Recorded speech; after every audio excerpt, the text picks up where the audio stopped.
खुलुमबाय। दिनै 19 जुलाइ 2025 गिबियावनो गोजोन फुंबिलिनि गाहाम हामलायनायखौ बयनिसिमबो जासिहरनाय थाबाय।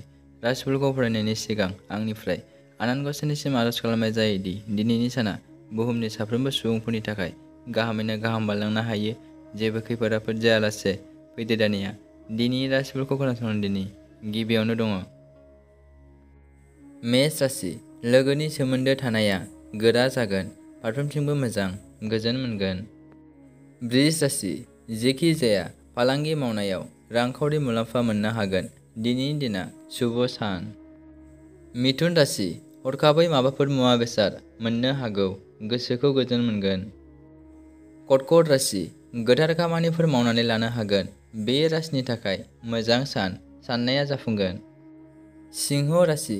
लोगो दिगि जालायनाया जोबस्रांलांनो हागौ, जेखि जाया गोसोखौ हमथा। कन्या राशि। सुथुर थानायफोरा बांलांनो हागौ, सुथुरनिफ्राय गोजानाव थानाया गाहाम। तुला राशि। बेफार फालांगि मावग्रानि थाखाय गाहाम सान, रांखावरि बुथुमनानै लानो हागोन, गोजोन मोनगोन। वृश्चिक राशि। दिनैनि दिनाव बबेबा खामानि मावनायाव हेंथा मोननो हागौ, साननाय हनाया जाफुंनाय नङा। धनु राशि। बहायबाफोर दावबायहैनानै रंजानाय लानो हागोन, गोजोनै सम बारहोनो हागोन। मकर राशि। बयनिबो थाखाय मोजां हाबा मावनो हानानै थुलुंगानाय मोननो हागोन, गोसोखौ गोजोन मोनगोन।